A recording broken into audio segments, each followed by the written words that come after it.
버몬트에는 야구 방망이만한 당근을 키우는 남자가 있습니다. 그의 토마토는 하나에 3파운드나 나갑니다. 상추 포기는 너무 단단해서 들어 올리려면 두 손이 필요할 정도죠. 그리고 그는 22년 동안 비료를 산 적이 없습니다. 그가 인색해서도 운이 좋아서도 아닙니다. 대부분의 정원사들이 평생 무시하며 지내는 무언가를 발견했기 때문입니다. 지금 이 순간에도 여러분의 발밑 어둠 속에서 수십억 마리의 미생물이 지구상에서 가장 강력한 생육 배지를 만들기 위해 하루 24시간 일하고 있습니다. 이들을 공격하는 대신 먹이를 주는 법을 배운다면 여러분의 정원은 직접 눈으로 확인하기 전까지는 불가능해 보일 정도로 변화할 것입니다. 이것은 살아있는 토양에 관한 이야기입니다. 토양이 실제로 어떻게 작동하는지 이해하고 나면 다시는 흙을 예전과 같은 방식으로 보지 않게 될 것입니다. 대부분의 사람들은 토양이 그저 바위가 갈린 가루에 죽은 식물이 섞인 것이라고 생각합니다. 불활성 상태의 무언가, 즉 무언가를 키우고 싶을 때 화학 물질을 첨가하는 대상이라고 말이죠. 하지만 그것은 토양이 아닙니다. 그저 먼지일 뿐입니다. 진짜 토양은 살아 있습니다. 박테리아, 곰팡이, 원생동물, 선충류, 절지동물들이 기어다니며 과학자들이 여전히 지도로 그리려 애쓰는 복잡한 네트워크를 형성하고 있습니다. 이 유기체들은 단순히 토양 속에 사는 것이 아닙니다. 그들이 바로 토양 그 자체이며 유기물을 식물이 흡수할 수 있는 영양소로 분해하고 물과 공기를 머금는 토양 구조를 만들며 뿌리를 질병으로부터 보호합니다. 화학 비료와 살충제로 이들을 죽이는 것은 단지 미세한 생물들을 해치는 것이 아닙니다. 식물을 번성하게 만드는 엔진 전체를 파괴하는 것입니다. 아무도 말해주지 않는 사실이 여기 있습니다. 화학 비료는 식물에게 패스트푸드와 같습니다. 빠른 에너지를 주지만 실속은 없죠. 화학 비료를 많이 쓸수록 정원은 그에 더 의존하게 됩니다. 그 화학 물질들이 토양의 자연 시스템을 우회하여 식물 뿌리에 직접 영양분을 전달하기 때문입니다.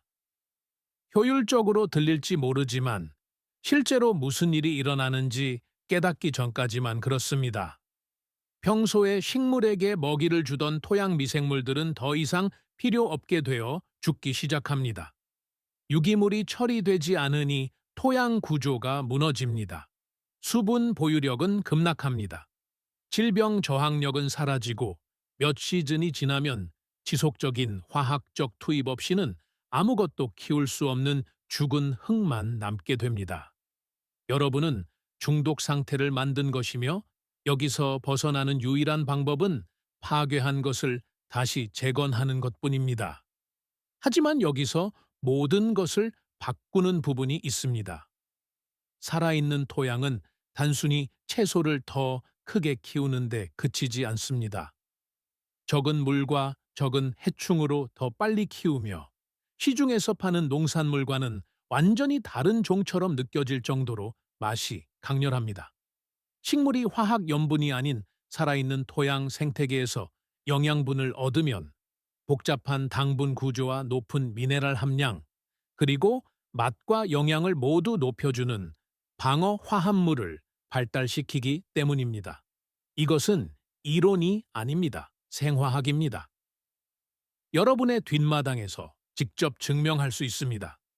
살아있는 토양의 기초는 유기물입니다.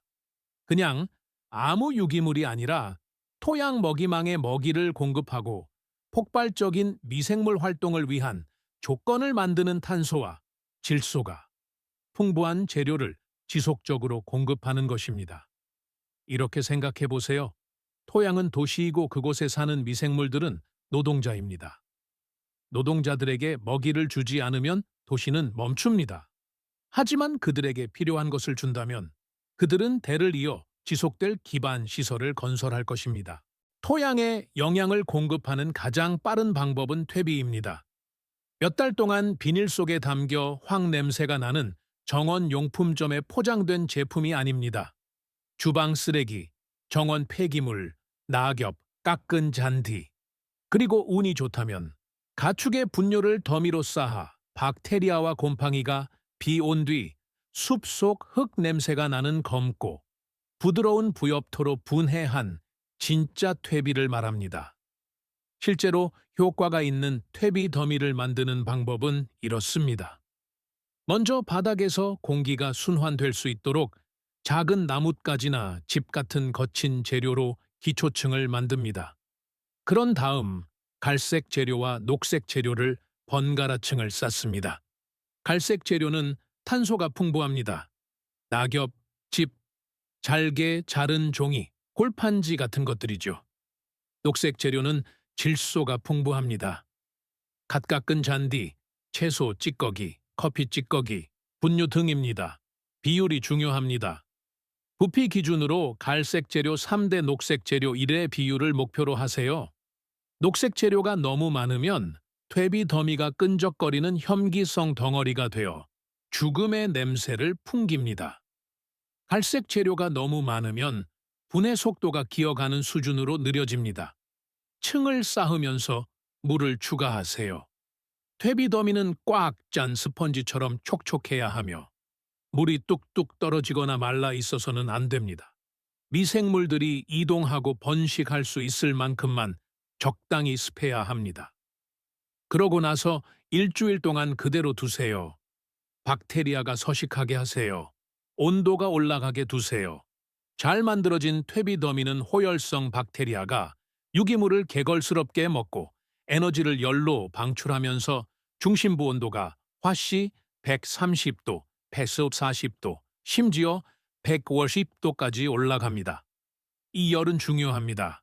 정원에서 문제를 일으킬 수 있는 잡초 씨앗과 병원균을 죽이기 때문입니다. 일주일 후에 더미를 뒤집어 주세요. 겉에 있는 재료를 안으로, 안에 있는 재료를 밖으로 옮깁니다. 이렇게 하면 호기성 박테리아가 효율적으로 일하는 데 필요한 산소가 공급됩니다. 산소가 없으면 엉뚱한 박테리아가 점령하여 완성된 퇴비 대신 메탄과 황화수소를 생성하기 시작합니다. 2주마다 퇴비 더미를 뒤집어 주세요. 습기를 유지하면 온도와 재료에 따라 3개월에서 6개월 안에 검고 부드럽고 달콤한 냄새가 나는 정원 화단에 뿌릴 준비가 된 퇴비가 완성됩니다. 하지만 대부분의 사람들은 여기서 멈춥니다.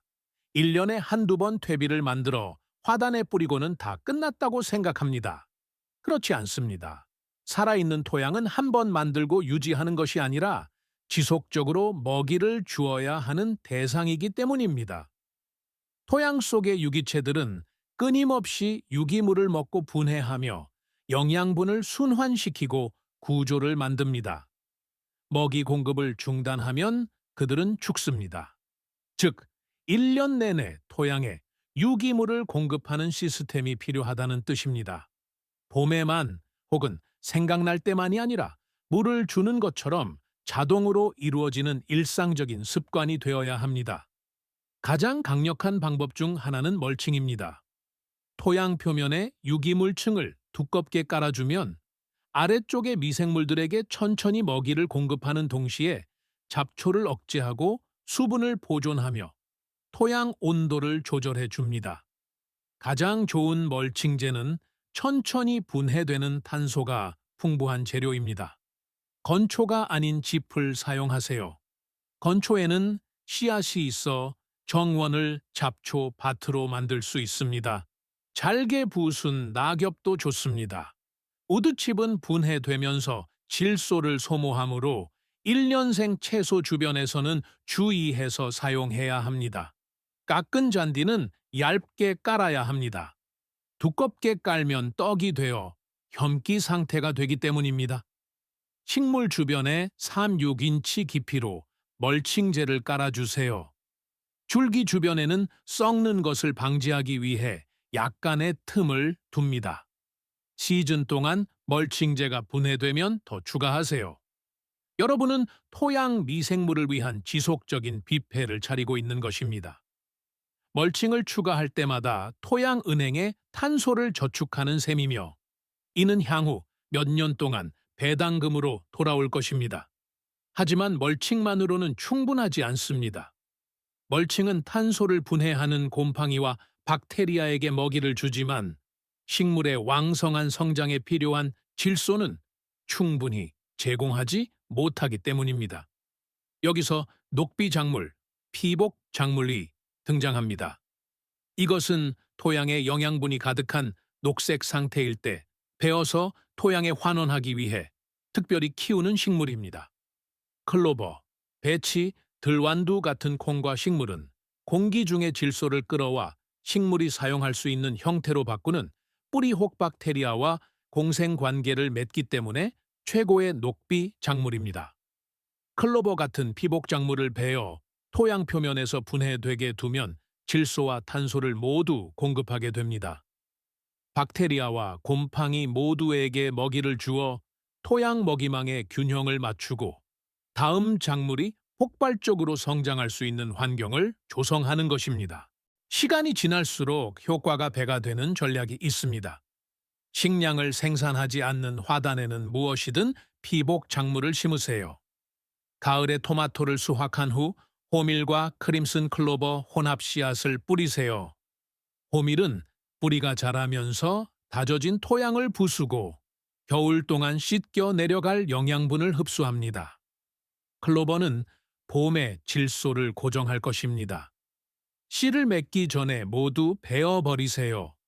그 상태로 2타 3주 동안 표면에 멀칭처럼 두세요. 그러고 나서 그 자리에 직접 식물을 심으세요.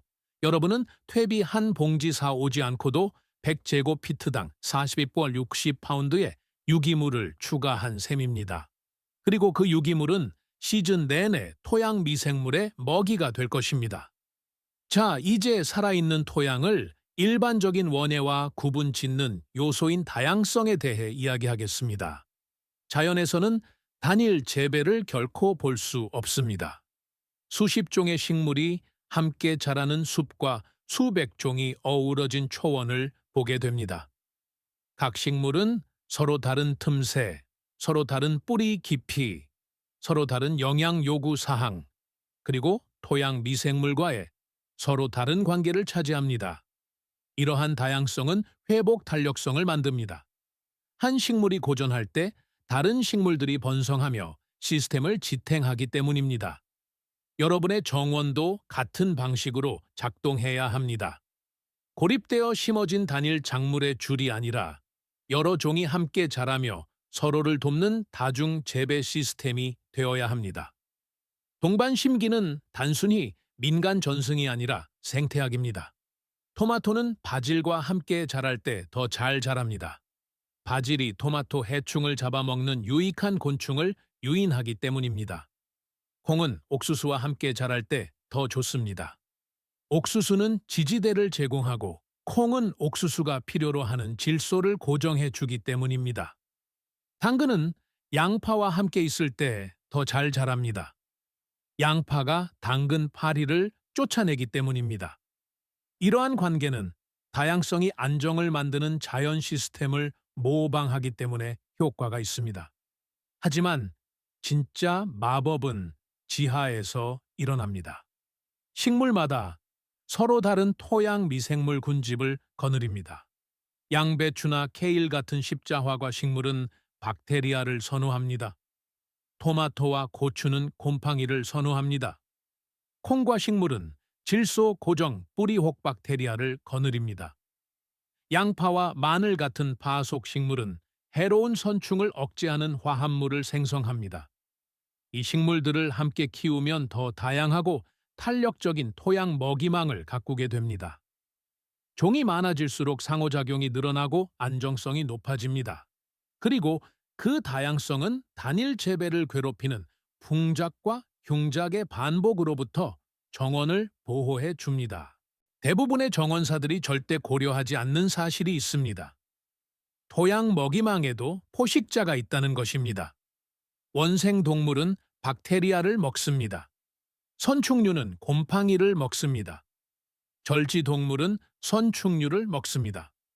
포식자가 먹이를 먹을 때마다 식물이 즉시 흡수할 수 있는 형태로 영양분을 방출합니다. 이것을 미생물 루프라고 하며 자연 시스템에서 영양분이 토양 미생물에서 식물 뿌리로 이동하는 주된 방식입니다. 화학 비료는 이 루프를 완전히 우회하여 식물에 직접 영양분을 전달합니다. 효율적으로 들리지만 평소 영양분을 순환시키고 자립적인 시스템을 만들던 포식자들을 굶겨 죽이고 있다는 사실을 깨닫기 전까지만 그렇습니다. 살아있는 토양은 외부 투입물이 필요하지 않습니다. 유기체들이 유기물을 분해하고 영양분을 순환시키며 뿌리를 보호하는 일을 하고 있기 때문입니다.